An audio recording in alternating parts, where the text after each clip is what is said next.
Козероги, приветствую вас. Меня зовут Ева Лехцер, вы на моем канале. Сегодня с вами смотрим ваш таро-прогноз на март 2024 года.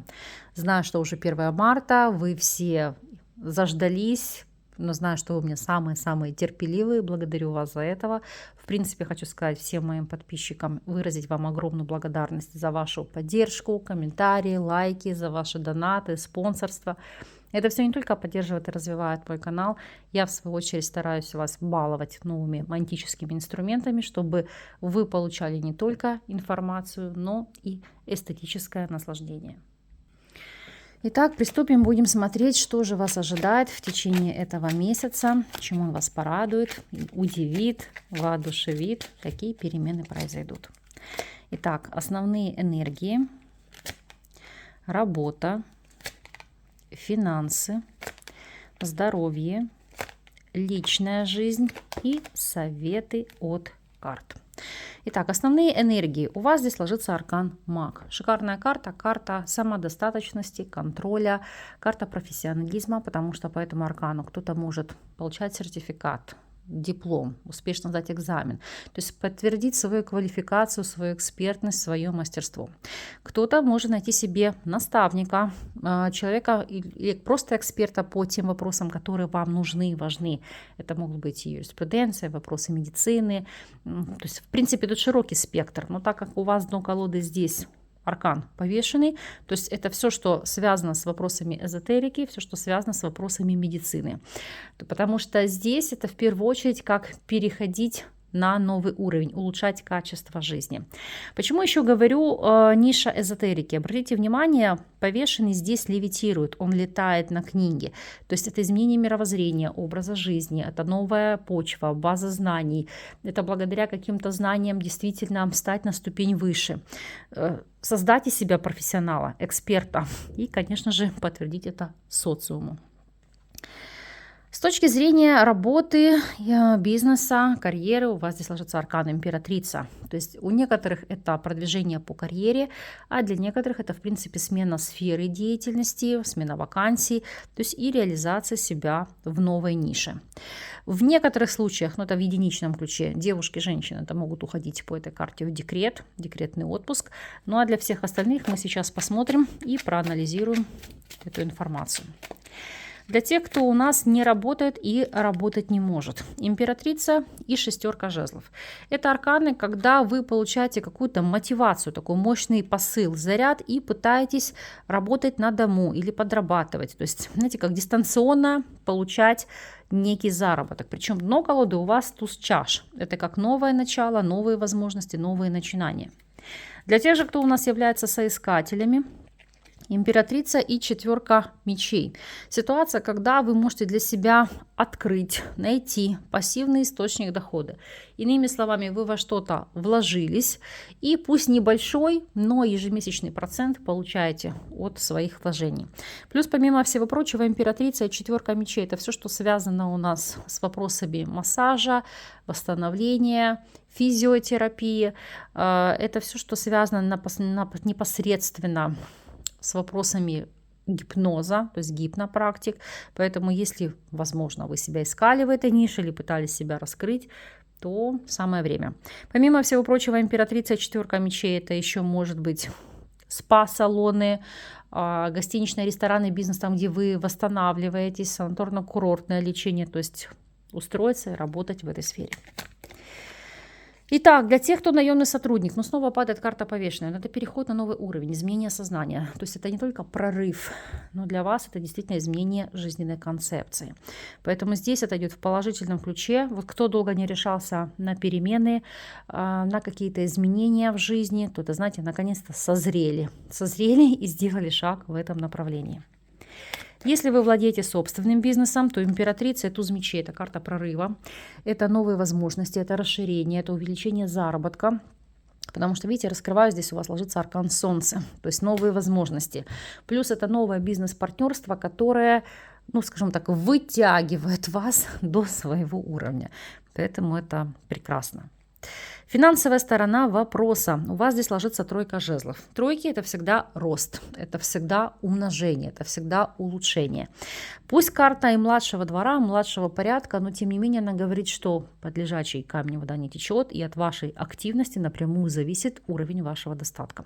Поэтому Март вас призывает к активности, к активной работе, деятельности, и, конечно же, вы получите должный результат. То, что касается вопросов здоровья. Прекрасный аркан, девятка чаш. Прекрасное физическое самочувствие, ментальное, эмоциональное. Единственное, на что нужно обратить внимание, поскольку у нас девятка чаш отвечает за вопросы пищеварения, возможно, здесь будет пересмотр питания. Плюс у некоторых это нарушение водного баланса, потому что по девятке чаш зачастую у нас идет застой, задержка жидкости, задержка лимфы. Поэтому если на текущем этапе у вас есть таковые проблемы, пришло время над ними поработать. Личная жизнь. Здесь у нас ложится королева мечей. Для мужчин. Аркан, безусловно, может сулить о знакомстве с женщиной воздушной стихии, весы, близнецы или водолей. Для девушек и женщин это влияние этой барышни на вопросы личной жизни. Если мы не будем брать этот аркан как карту двора, то это больше как стратегия, расчет, аналитика. Для чего вам отношения, что они вам дают, растете вы в этих отношениях или деградируете. То есть это попытки осознать, что дает вам то либо иное партнерство. Счастливы ли в нем? Получаете ли вы безопасность, структуру, стабильность? То есть каким путем идете? Будем смотреть и раскрывать, о чем говорит эта карта. Итак, для тех, кто у нас свободен, что здесь? Королева мечей и, как мы видим, восьмерка чаш. У некоторых это ситуация, когда вы можете внутренне сокрушаться по поводу длительного одиночества. Здесь еще как акцент может идти ситуация, как указание, рекомендация обратиться к эксперту, проверить вас на наличие родовых или деструктивных программ. Не обязательно ситуация в этом, это может быть сам настрой, внутренние блоки, с которыми вам, допустим, впоследствии придется работать с психологом. Но королева мечей и восьмерка чаш для свободных – это некая ситуация, когда вы как в панцире, понимаете? И даже вы можете с кем-то знакомиться, общаться, пытаться выстраивать отношения, но вот оно все как-то мимо. Смотрим с вами ситуацию для тех, кто в любовных треугольниках. Королева мечей и рыцарь жезлов. Это вопросы конкуренции. Это ситуация, когда страсть, ревность берет свое. И тут, как следствие, по королеве мечей желание жестко отсечь оппонентов и ваших конкурентов. Причем, обратите внимание, карта Луна. Одно дело, когда это работает по вам, имею в виду в магическом аспекте, но не вздумайте вы сами работать в этой нише, кроме чисток и обратки. Потому что здесь по королеве мечей вот эта ваша ситуация кого-то подавить или контролировать, она впоследствии может сработать против вас. Для тех же, кто у нас находится в стабильных союзах, что здесь? Здесь королева мечей и шестерка чаш. Это в первую очередь проанализировать какие-то проблемы, ссоры, конфликтные моменты прошлого и, знаете, как проговорить, вести диалог, закрыть их раз и навсегда для себя. В особенности, если это касается отношений прошлого, это больше о бывших пассиях вашего партнера.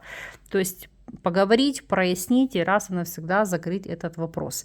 Потому что здесь нет разрушения отношений, здесь их сохранение, но через диалог, через общение.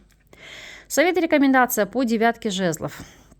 Здесь не зря изображен ворон на фоне Луны, потому что это, знаете, как смена цикла, фаза Луны. И как следствие это ожидание перемен. Это как выждать, выстоять, обрести защиту в том числе. Поэтому кому это необходимо, над этим задумайтесь. Сейчас у нас период убывающей Луны. До 10 марта можете заняться чистками, а уже на растущую Луну заниматься вопросами постановки защит. В остальном же девятка жезлов – это акцент на сохранение иммунитета, на укрепление духа, на решение вопросов и со здоровьем, потому что девятка жезлов – это ощущать себя защищенно, безопасно. Поэтому задумайтесь над этими вещами. Смотрим с вами неожиданность периода. Что у вас здесь? Гора. Аист, карта клевера, и здесь трубка мира. Ну, прекрасная связка карт. У кого-то эта связка сулит поездку, путешествие, отдых, потому что здесь по этим арканам это в первую очередь, знаете, как посещение дальних мест. У кого-то в таком ключе это может быть обучение за рубежом дистанционного формата, но основной посыл – это отдых, это восстановление, это общение с друзьями, с близкими, с родственниками за рубежом. Если вы планировали какие-либо начинания, будь то поездки или переезд, это для вас будет все активно, все будет успешно. Поэтому прекрасный месяц и прекрасные энергии. Мы вам так и закроем. Пусть действительно март для вас ознаменуется только прекрасными событиями. Вы, пожалуйста, по прошествии периода дайте знать, напишите, как отозвалась, отыгралась информация, какие перемены произошли и в целом, как отыгрался событийный ряд. Благодарю вас за то, что остаетесь со мной. С вами не прощаюсь. До новых встреч.